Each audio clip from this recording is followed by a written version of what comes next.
Hello, it's Ryan from 2minutetennis.net, and in this video, I am so excited to share this incredible doubles point with you. Now, this video is courtesy of Matt Lynn on YouTube. Make sure you subscribe to this awesome channel. I put their link in the description below. All right, first, let's watch this point in its entirety, and then we'll diagram it.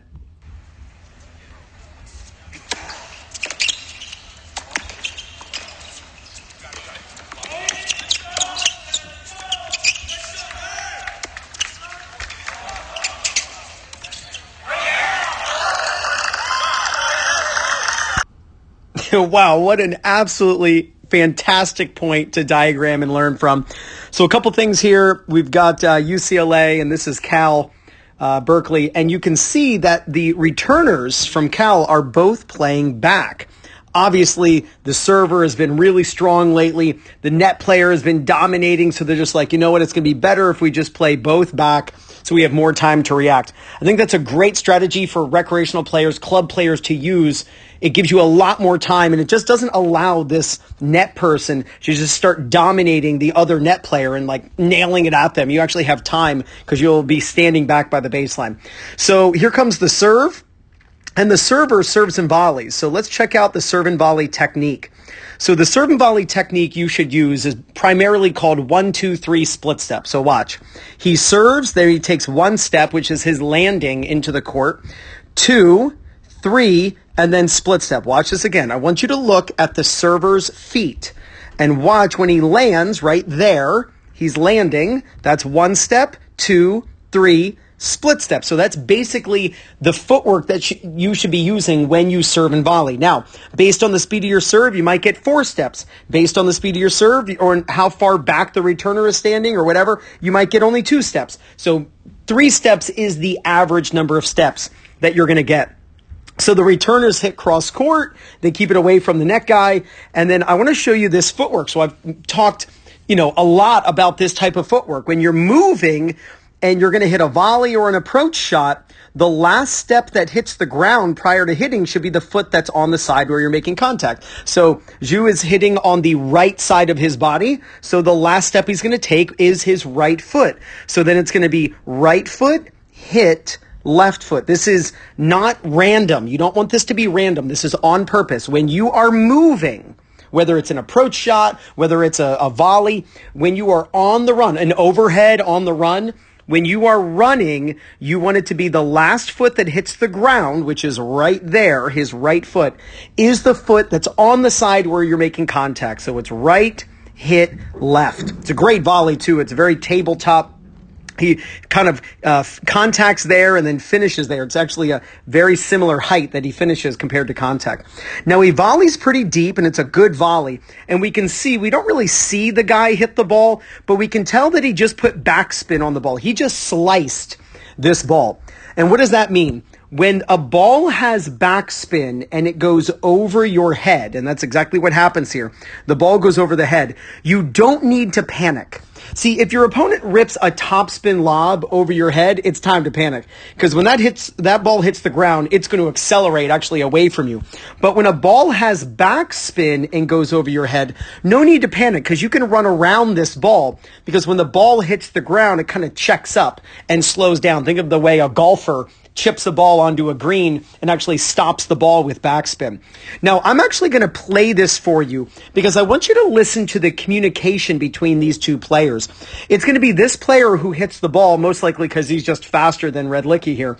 But they communicate as they're both running back. So I'm going to play this. I want you to listen to the communication as they run back for this lob. Did you hear that? They're like, you got it. Listen to this again. So that is the kind of communication you and your doubles partner should have when a ball goes over your head. So typically what you see is these players cross because this player is trying to hit an overhead, and if they can't, this player is on the run and can actually get back there faster. But since they were both really tight to the net, there's no chance either one of them is going to hit an overhead. So they both start sprinting back. It just seems like this player is the faster runner, so he takes the ball. Now, this is what Jorge Capistani calls butts and elbows. All right, so look at these two players. What do these two players see? They see their butts and their elbows, right? When your opponents are running away from you, you want to move immediately to the service line. Now, don't get super tight to the net because your opponent might lob it over your head. So you want to stop at the service line. So this player runs down the lob. Now let's look. Here's contact. Let's look at both of the players in white. They have both run back. So that's really important. You don't want to, this player didn't stay close to the net. He ran back with his partner because his partner was in trouble running that ball down. But let's look at the opponents now after that great lob. They're a little staggered here. Now, this is what I would like. I would love if both of these players had put their toes on the service line. There is something to be said for offsetting where one player is closer, one player is back, but I'm just not a fan of that because I feel like it doesn't help you play your best tennis, to be very honest. So this is what I teach people. Put your toes on the service line. Don't stand on the service line. Specifically, put your toes on the service line. What happens is when you're this close, it's very easy to get lobbed. And when you're here and you're behind the service line, it's too easy for a ball to go to your feet. So really standing on the service line gives you kind of the best of both worlds. Now, if we look at the shot that Zhu hit, look at this, by the way, look at his follow through up over his head. All of that spin that he's imparting on the ball. Really important that you have that type of execution on the forehand to impart the RPM on that ball because he's dipping this ball to the opponent's feet.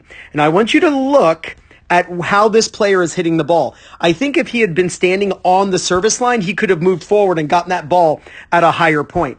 Now, when you are one of these players and you see your opponent dipping down really low to hit the ball, you need to immediately move toward them because you are predicting that they're going to hit short. If they hit deep, then you can always then move back again. And I want you to watch UCLA here. Watch the move that they make right away. See this move? See that move right there? That was their reaction time. They see the ball low and they immediately move in because if the ball is weak and short, they want to be able to come in and crush it. But surprisingly, and just an awesome overall shot and volley by the Cal player is look how he absolutely paints the baseline. That ball is on the baseline. Holy smokes. He lands that thing smack dab on the baseline. And it was a good, honest call by both of these players. When you have the chair umpire right there, obviously you can't cheat. But again, he's moving backward. Now, typically this is where I would love to see a lob. When you're moving back, this is typically where you want to hit a really great lob. And not necessarily a ball that you're trying to make bounce behind your opponents. But actually, you're just trying to hit that ball super high. If we look at the shadow here, we can see that the sun is actually behind these players, which means these players are having to look into the sun. You want to know that when you're playing outdoor tennis. Know where the sun is, and you can actually use that to your advantage. So I think hitting a super high lob would actually cause problems for these players, and they'll probably most likely mess up that overhead. Now, he doesn't go for a lob. He rips a backhand topspin so incredibly low, dipping it low to the opponent. It's absolutely incredible, the shot that he pulls off. I wouldn't recommend it to anyone. Try to copy this shot. I would recommend that super high lob and try to force them into a messed up overhead. But again, when you see your opponent at the net with a short ball, what should you do? You should immediately run forward. I want you to watch Red Licky here.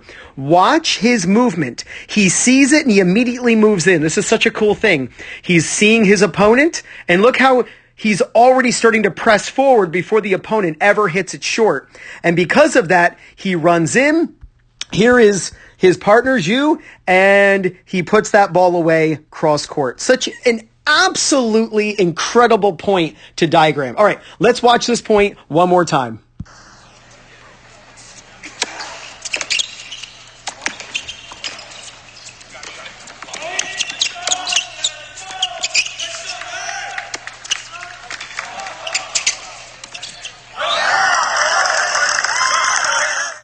Now, as always, this video is sponsored by playyourcourt.com. It's a website that helps you find new people to practice with and compete against. You can even find local coaches in your area. Be sure to use my link, playyourcourt.com/2minute tennis to get 50% off when you join their awesome community. All right, what an amazing point. We had serve and volley. We actually had this team starting both back. We had lobs. We had shots to the feet. It was unreal how cool this point was. So we both back, by the way. When you play doubles, please have this part of your game that you just don't go, oh, this is how you play doubles. No, that's one of the ways to play doubles. You can also play both back. If the server's serve is really strong, if the partner, the returner is really struggling with the return, if the net player is just dominating and crushing the ball, there's no benefit really to being on the service line when you start. So you might as well just start back so you have more time to react. So the server served out wide, and they served and volleyed. So the way you want to move forward when you serve and volley is 1, 2, 3 split step. It's the number of steps you take, then you make a split step. That's on average, by the way. It might be 2 steps, it might be 4 steps, but on average, 1, 2, 3 split. So it's serve, 1, 2, 3, then split step. You'll get a little past the very center of no man's land. You'll split step as the returner is hitting the ball. Returner did a great job getting it cross court. The server coming in used the appropriate footwork. When you are moving through a volley, I'm not talking about a stationary volley. I'm talking about you're going to the ball and you're going to move through the volley, which is exactly what we saw Zhu do, the server. The last foot that hits the ground, the last foot that steps and hits the ground, should be the foot that's on the side where you're making contact. So if you're hitting on the right side of your body, the last step should be with your right foot. And that's exactly what he did. He went right, hit left, and he moved beautifully through this volley, hit a nice deep volley, and he came forward. Now, the returner got back in time, and he hit this little chip backhand lob. When your opponent rips a topspin lob up over your head, you know almost to just try to get that ball out of the air. And you often see pros, sometimes they run the lob down, and sometimes they just do everything they can to try to get it out of the air. Why? It's because they've decided whether the lob was a topspin lob or an underspin lob. If your opponent does this, that's an underspin lob. If your opponent does that, it's a topspin lob. A topspin lob, when it hits the ground, will accelerate, and you're running back for it, but the ball hits the ground and almost speeds up. So you have really only one chance. If it's a great lob over your head, you have to jump up and try to get it out of the air. But the returner chipped a little backhand lob over his head, over the server's head, with backspin. So you don't need to panic in that situation. If you see your opponent lob over your head with backspin, when it hits the ground, it's going to die a little bit, kind of like when you chip a golf ball onto the green and it settles and it stays in one place. Now, typically what you see in doubles is a switch. And the reason you see a switch is because this player is trying to hit an overhead and this player is just running back. But these two players were so close to the net that it was very obvious that this player was not going to hit an overhead. So the moment that ball went up, they both started running back and they started communicating. And this guy said, hey, I've got it. No, I got it. Don't worry about it. They both, though, went back. You don't want it to be just one person, because if this person stays up and this person hits a weak ball, these players come in, they're going to slam this player who's a dead duck. So when your partner is running down a lob, you want to go back as well. Now, when they were going back, these players correctly came forward. I would like if they would have just been on the service line, toes on the service line. This player came a little too close for my liking. This player stayed back a little bit for my liking. I would have loved it if they just put their toes on the service line, ready for a lob or a ball at the feet. Now, this player, really fast, he ran back, the server, and he decided to rip a ground stroke. In this situation, you're going to hit one of two shots. You're going to hit a low dipping shot, or you're going to hit a very high ball. I would recommend you hit a high ball as a club player. That's what I would want you to do. That's what I would do myself, is when I run back, I'm going to hit a really high lob. Remember that these two players were looking into the sun. When you're playing outside, be aware of the sun. Know if the sun is to your back and you lob that ball, your opponents are looking in the sun and they're most likely going to screw that overhead up. But he decided to rip the ball at the feet of the opponents. Now, when you see your opponent reaching down low to hit a volley, you need to immediately start moving forward, and that's exactly what they did.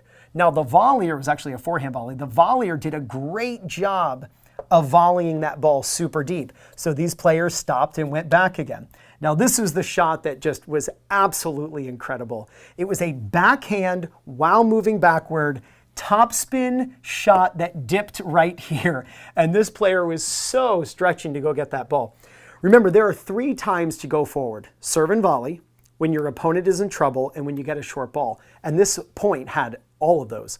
But when you see your opponent in trouble, down with a ball at their feet, stretching, you need to move forward to rob them of time and to get up to that ball in case they hit short, which is exactly what happened. He hit this ball super short. These 2 players, though, already started running in the moment they even saw that he was in trouble. And at that point, it was actually on his left side, and Red Licky just ripped a ball cross court for the winner. It was such a cool point to see so many different things that we've talked about in previous doubles lessons, all jam-packed into one point. You should film yourself when you play. Just set up your phone on the ground, or maybe get a tripod and just film yourself playing a match. There's so much to learn from watching my videos here on 2-Minute Tennis and watching the pros and watching college players. And I think if you're a smart player, you're a smart student of the game, if you're here watching these videos, you know what to look for. So we look in the mirror before we leave the house in the morning. Why not look in the mirror of your tennis game and see where your strengths lie and see where your areas of improvement are? But film yourself, work on these ideas in your own game, and there's no doubt you're going to gain confidence, win more matches, and play much better tennis. This is Ryan Reedy from 2minutetennis.net. You got this.